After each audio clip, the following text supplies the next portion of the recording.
जैसा कि पिछले एपिसोड में हमें ये दिखाया जाता है, चेन यहाँ पर लड़की बन के आया होता है और काफी ज्यादा फेमस भी हो चुका होता है। यहाँ पर सिर्फ मर्द रहते हैं तो सभी की नजर इन दोनों पे होती है।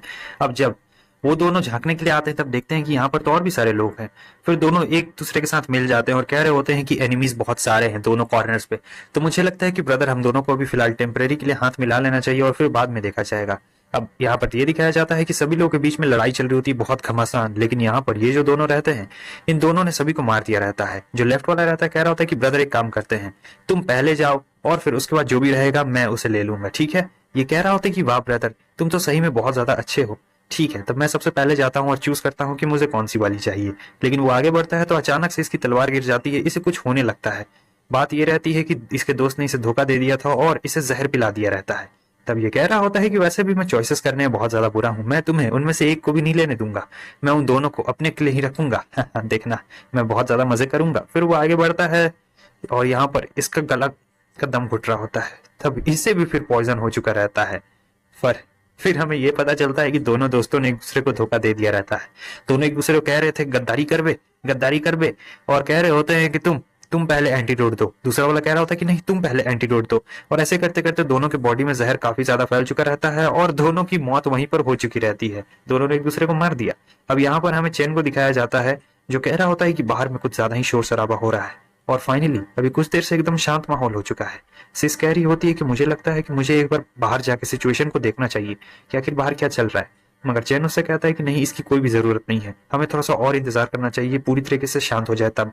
सिस कहती है मगर वो कहता है नहीं अभी कुछ नहीं। थोड़ी देर के बाद हमें दिखाया जाता है एक आदमी की आवाज आ रही थी जो कहता है कि देखो इन बेवकूफों को जो कि अपने ही आप में लड़कर मर चुके हैं, और यहाँ मुझे ताकतवर को देखो जो कि अभी तक जिंदा है। और फिर वो इनकी तरफ आगे बढ़ता है, दरवाजा तोड़ देता है, कह रहा होता है कि यहाँ पर ब्यूटीफुल लेडीज मैं आ चुका हूँ बचाने के लिए। इसके हाथ में एक लेटर भी रहता है और कह रहा होता है कि देखो मैं यहाँ तुम लोग को बचाने के लिए आया हूँ, क्योंकि हमारे पास रिक्वेस्ट आई थी तुम दोनों को बचाने के लिए। इस देखो इस लेटर में सब चीज लिखा भी हुआ है। उस चैन सोच रहा होता है कि आखिर ये बंदा कौन है और हमें बचाने के लिए इसे किसने भेजा है। लगता है कि ये जरूर हमारे खिलाफ कोई साजिश रच रहा है, हमें थोड़ा सा और सतर्क रहना पड़ेगा। वो बंदा आता है और कह रहा होता है कि लेडीज देखो हमने अपना वादा पूरा किया और हम अपना वादा पूरा करेंगे, लेकिन उससे पहले तुम्हें भी हमसे एक प्रॉमिस करना पड़ेगा। यहाँ पर चैन सतर्क हो जाता है, लेकिन साइड से कोई आता है और इस बंदे को एक जोरदार पंच मारता है। कह रहा होता है कि कौन है यहाँ पर, किसकी इतनी हिम्मत हो गई जो छुप के मुझ पे वार कर रहा है। एक आवाज आती है और कह रही होती कि गैंगस्टर्स यहाँ से तुरंत ही निकल जाओ, वरना इसके बाद जो भी होगा वो तुम्हारे लिए बिल्कुल भी अच्छा नहीं होने वाला है। और अगर तुम लोग यहाँ से सही वक्त पर नहीं निकलोगे तो बाद में इसके लिए मुझे या फिर मेरी स्वॉर्ड को दोष मत देना कि आखिर हम दोनों क्यों तुम लोगों के लिए इतने ज्यादा रूथलेस बन गए हैं। लेकिन वो डरता नहीं है। वो कह रहा होता है कि आखिर तुम हो कौन और अपने आप को समझते क्या हो, तुम्हें क्या लगता है ऐसी छोटी मोटी धमकियां दे दोगे तुम हमें तो हम लोग यहाँ से डर के भाग जाएंगे क्या। अगर तुम में हिम्मत है तो चुपचाप बाहर निकलो, वरना मैं ही तुम्हें ढूंढ लूंगा। तब तक पीछे से वो बंदा आ जाता है और इसके गले पे स्वॉर्ड लगा देता है। वो बंदा कह रहा होता है कि सही में तुम और तुम्हारी स्वॉर्ड तो बहुत ही ज्यादा फास्ट हो, पक्का तुम लाओ टियान के अपोनेंट बनने के काबिल हो। और जो पीछे वाला स्वॉर्ड वाला बंदा रहता है कह रहा होता है वैसे भी ये जगह बहुत ज्यादा छोटी है और मुझे इस बात का डर है ब्रदर कि कहीं थोड़ा सा भी अगर मेरा स्वॉर्ड हिला तो तुम्हारा सीधे सर ही उड़ जाएगा। अब उनका जो बॉस रहता है वो बहाना बना रहा होता है और ये लोग काफी खुश रहते हैं अपने बॉस की बहादुरी देखकर, लेकिन उनका बॉस अचानक से हार मान लेता है। कह रहा था कि ठीक है अगर हम लोग ये लड़ाई किसी और दिन लड़े तो कैसा रहेगा। फिर इनके बंदों का मनोबल भी गिर जाता है और सोच रहे होते हैं कि बॉस अगर आपको इसी तरीके का बहाना बनाना था तो आपको ज्यादा बहादुरी दिखाने की क्या जरूरत थी, कभी और भी तो कर सकते थे। फिर वो सभी लोग वहां से भाग चुके रहते हैं और कह रहे थे कि ठीक है हम अगले दिन देखना इसका बदला जरूर लेकर रहेंगे। और वो जो स्वॉर्ड वाला बंदा रहता है बहुत ही प्यार से उनके पास आता है और कह रहा होता है आप दोनों लेडीज का बहुत बहुत स्वागत है, आपको डरने की कोई भी जरूरत नहीं है, आप दोनों मेरी प्रोटेक्शन के अंदर हैं।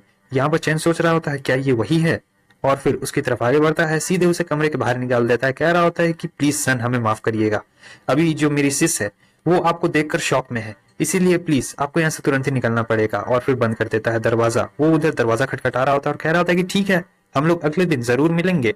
अब अगले दिन का सीन को हमें दिखाया जाता है जहां पर ये अपनी कुछ पेंटिंग कर रहा होता है स्वॉर्ड वाला। तब इसका दोस्त आता है, मतलब इसका नौकर, और बता रहा होता है कि वो जो दोनों लेडीज है वो सुबह सुबह पीछे के दरवाजे से चली गई है। क्या बॉस आप ये चाहते हैं कि मैं जाऊं और उन दोनों का पीछा करूं, पता लगाऊं कि आखिर क्या हुआ है, या फिर वो सारे चोर उन लोगों के पीछे पड़े हैं। इसका जो स्वॉर्ड वाला बॉस होता है ये कह रहा होता है कि तुम जरा भी चिंता मत करो, और वैसे भी वो दोनों बिल्कुल सुरक्षित रहेंगे और वो सारे चोर मैं उन्हें अपने हाथों से ही सबक सिखाऊंगा।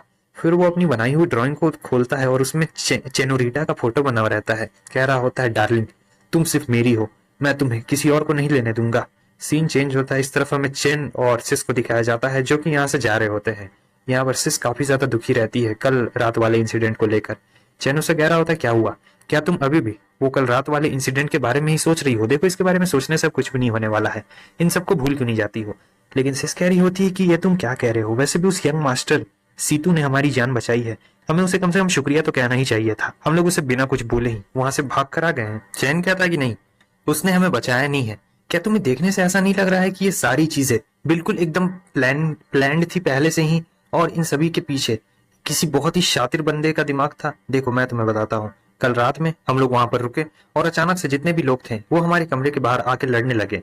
तुम्हें नहीं लगता है कि ये सब कुछ जानबूझ के है? उसके तुरंत ही बाद वहां पर एक चोरों का दल आ जाता है जिसके पास हमारे लिए एक रिक्वेस्ट आई रहती है कि हमें बचाना है, और यहाँ पर भी तुम्हें कुछ गड़बड़ नहीं लगती है? और फिर उसके तुरंत ही बाद वहां पर एक गुमनाम सा बंदा आ जाता है जो कि उन चोरों को मारता है और फिर उन्हें भगा देता है, जैसा कि ये सारा प्लान हो खुद ही का बनाया हुआ प्लान को खुद ही को एकदम संभाल लेना। और इसके लिए अगर कोई सबसे सुटेबल कैरेक्टर है तो वो उस स्वॉर्ड वाले बंदे के अलावा और कोई भी नहीं है, मिस्टर सीतू। लेकिन यहाँ पर सिस कह रही होती है कि आपको नहीं लगता है कि आप गलत भी हो सकती हैं, क्योंकि आप बस एक असम्पशन लगा रही हैं। ऐसा भी तो हो सकता है कि वो बहुत ही अच्छे इंसान हो और हम लोग ही उनके बारे में कुछ ज्यादा बुरा भला सोच रहे हो। इधर ये सोच रहा होता है कि धर तेरे की, ये लड़की इतनी ज्यादा इनोसेंट क्यों है, ऐसे तो कोई भी इसका मुर्गा काट देगा। और तब तक हमें इन चोरों को दिखाया जाता है जो कि यहाँ पर आ चुके रहते हैं उन दोनों को ढूंढते ढूंढते, और कह रहे होते हैं कि देखो दोनों ब्यूटीफुल्स यहीं पर हैं। वो लोग आते हैं और इन दोनों लेडीज को चारों तरफ से घेर चुके रहते हैं। यहाँ पर ये लोग भी सतर्क रह जाती है। सिस कह रही होती है कि आखिर इन लोगों ने हमें पकड़ा कैसे, ये तो हम लोग पीछे से भाग कर आए थे। यहाँ पर चैन कह रहा होता है कि सिस्टर, आपको चिंता करने की कोई भी जरूरत नहीं है, मुझे लगता है कि वो अच्छा इंसान हमें बचाने के लिए यहाँ पर जरूर आएगा। सिस्टर, आप जरा भी चिंता मत करिए, क्योंकि मुझे भी उस पर पूरा भरोसा है और मुझे लगता है कि वो हैंडसम और अच्छा मिस्टर सीतू हमें यहाँ पर बचाने के लिए जरूर आ जाएंगे।